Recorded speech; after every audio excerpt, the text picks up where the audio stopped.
Hola, hola bebés durísimas, ¿cómo están? Espero que muy bien. Estamos a 15 de octubre y un 15 de octubre de 1911 se celebran las elecciones para la presidencia de la República.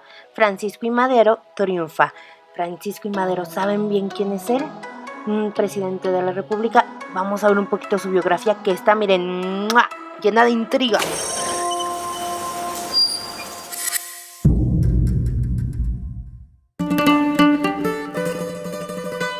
Francisco I. Madero nació en 1873 en Parras, Coahuila, en el seno de una de las familias más ricas e importantes del norte de México. En París, donde realizó estudios de peritaje mercantil, descubrió a los 18 años el espiritismo, que asumió desde entonces como su guía ética. Guiado por los consejos de los espíritus con los que creía comunicarse, entre ellos el de Benito Juárez, decidió en 1904 incursionar en la política oponiéndose a la reelección del gobernador Miguel Cárdenas. La labor política de Madero se fortaleció en el ámbito estatal y comenzó a establecer comunicación con otros opositores al régimen del general Porfirio Díaz, como Ricardo Flores Magón, a quien le ayudó a financiar por un tiempo su periódico Regeneración.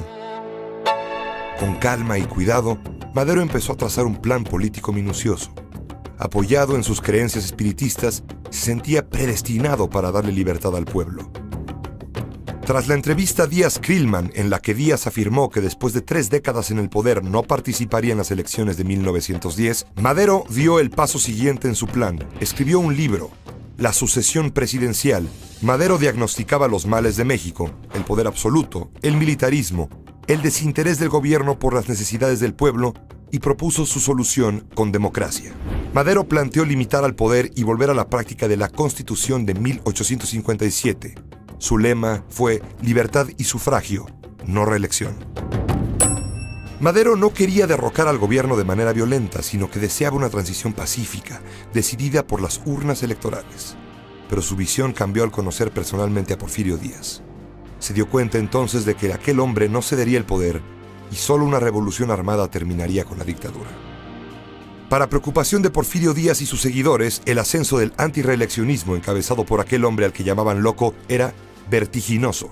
Comenzó entonces la represión contra los maderistas y el propio Madero fue detenido en Monterrey, acusado de conato de rebelión y trasladado al penal de San Luis Potosí. En la cárcel recibió noticias del triunfo fraudulento de Díaz en las elecciones y escribió, con la colaboración del poeta Ramón López Velarde, su manifiesto, El Plan de San Luis, que convocaba a una sublevación con fecha precisa, el 20 de noviembre de 1910. Madero consiguió escapar de la prisión y ya en territorio estadounidense publicó su plan. Llegada la fecha señalada, entró de nuevo a México. Aunque no lo sabía, poco a poco comenzaron a aparecer focos de insurrección, especialmente en el norte del país. En febrero de 1911, atacó la ciudad de Casas Grandes, donde resultó herido levemente. Las batallas se multiplicaron con importantes triunfos para los revolucionarios y a principios de mayo consiguieron tomar la fronteriza Ciudad Juárez. Este hecho señaló el momento en que la dictadura de Díaz cedió, y el día 21 de ese mismo mes se firmaron entre gobierno y rebeldes los tratados de Ciudad Juárez. Como se estableció en ellos, Porfirio Díaz renunció unos días más tarde y partió al exilio. El 7 de junio de ese mismo año, Madero hizo su entrada triunfal a la Ciudad de México, donde lo aclamaron 100,000 personas. Pero el vencedor había decidido no acceder al poder por las armas. Permitió que se estableciera un gobierno interino, encabezado por el porfirista Francisco León de la Barra, y accedió al licenciamiento y desarme de las tropas que le habían dado el triunfo. Ambos resultarían graves errores. El presidente interino León de la Barra se esmeró en enemistar a Madero con otros jefes revolucionarios, como Emiliano Zapata y Pascual Orozco. Madero intentó mediar, pero los antiguos rebeldes no entendían por qué debían esperar para satisfacer sus demandas. En noviembre de 1911, tras unas elecciones ejemplares, las más democráticas de la historia de México, Madero finalmente llegó a la presidencia. Pero su alianza con otros revolucionarios se había socavado, y casi enseguida Zapata lanzó el Plan de Ayala y se rebeló en su contra. El gobierno de Madero duraría apenas 15 meses, que transcurrieron bajo la oposición del Senado y la Suprema Corte de Justicia, y la animadversión del embajador de Estados Unidos, Henry Lane Wilson. Incluso la prensa, que había despertado apenas a la libertad de expresión, encontró en Madero el principal blanco de sus ataques, caricaturas y burlas. Su hermano Gustavo afirmaba que la prensa muerde la mano que le ha quitado el bozal. Pese a todo, durante el gobierno maderista hubo avances importantes en el ejercicio de las libertades, construcción de caminos y carreteras, y en la pluralidad legislativa, con una Cámara de Diputados electa libremente. No obstante, la prensa alentó un sentimiento continuo de agitación en la población, ambiente favorable para el golpe militar en su contra que estalló el 9 de febrero de 1913.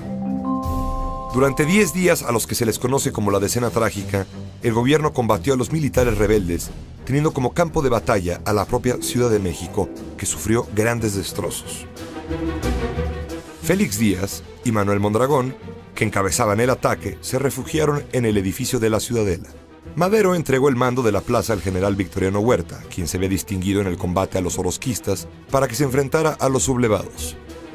Pero Huerta tenía su propio plan, y pronto entró en comunicación con Díaz y Mondragón.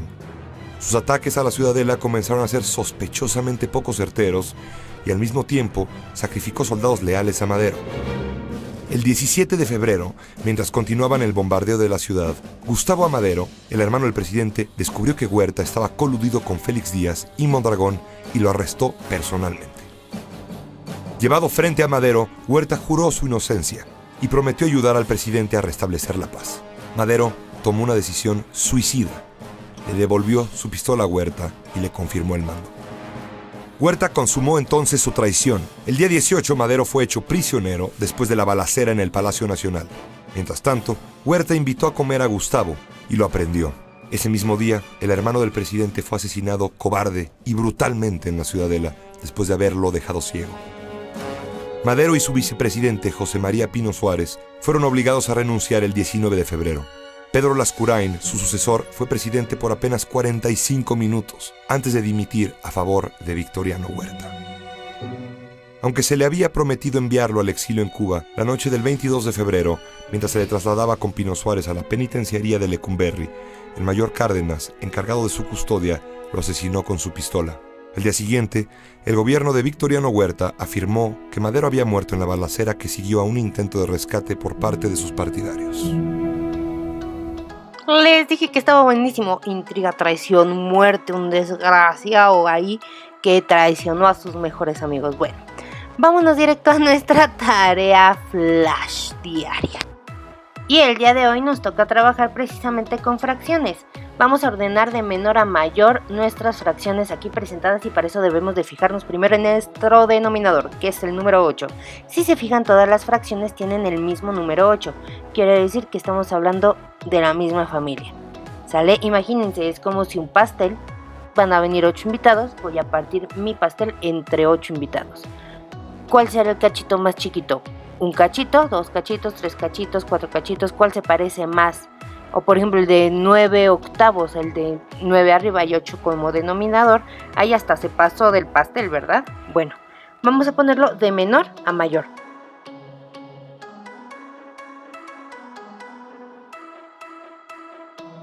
Nos vamos a ir con español, en donde vamos a ver el relato histórico y la historia de México.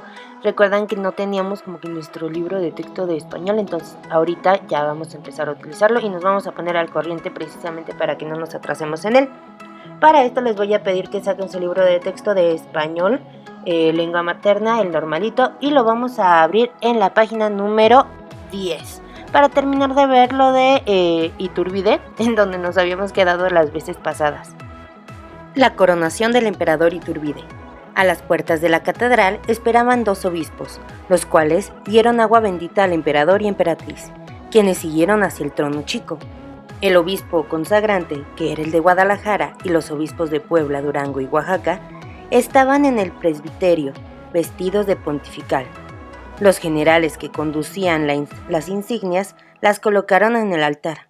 Empezada la misa, el emperador y la emperatriz bajaron del trono chico para ir a las gradas del altar, donde el obispo consagrante hizo a ambos la unción sagrada en el brazo derecho, entre el codo y la mano. Se retiraron al pabellón para que los canónigos Alcocer y Castillo les enjuagasen el santo crisma, y vueltos a la iglesia se bendijeron las coronas y las demás insignias imperiales. Mangino, el presidente del Congreso, colocó la corona sobre la cabeza del emperador y éste colocó la suya a la emperatriz. Las demás insignias las pusieron al emperador los generales y a la emperatriz sus damas. Se trasladaron entonces al trono grande y al terminar el obispo las últimas de las preces, se dirigió a la concurrencia y dijo: Vivat imperiat in aeternum, a lo que contestaron los asistentes: vive el emperador y la emperatriz. Lo primero que vamos a hacer es encontrar las palabras desconocidas en el relato histórico que acabamos de leer.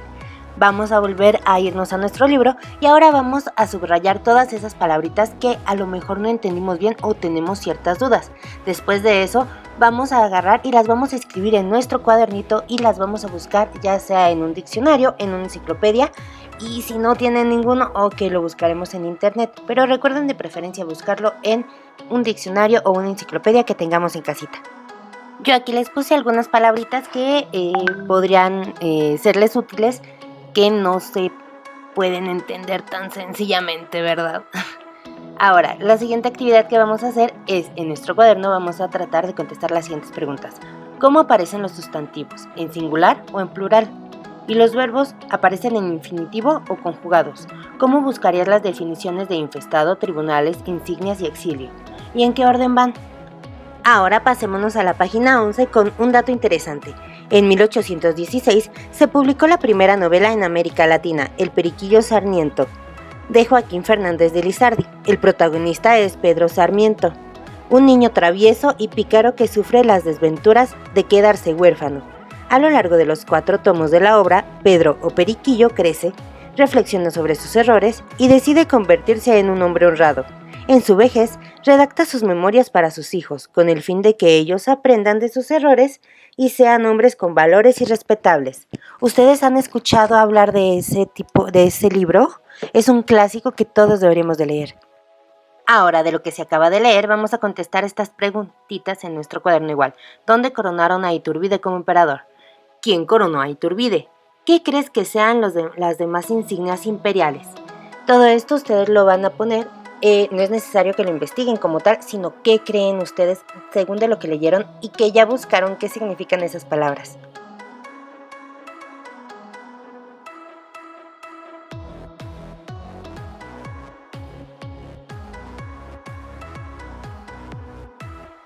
Ahora te toca a ti. Vas a hacer lo mismo con la página 12 y 13 de tu libro, Agustín de Iturbide, ¿cuál fue su destino y movimiento a favor del imperio? Si se fijan, vienen también ciertas preguntitas. Vamos a seguir los mismos pasos. Número 1, vamos a leer la lectura completita. Primero la de la 12 y luego la de la 13, ¿sale? No se vayan a adelantar o traten de leer las dos al mismo tiempo. Después de eso, ya que hayas leído bien la lectura, bien el texto, vas a subrayar las palabras que no conoces y las vas a buscar en el diccionario.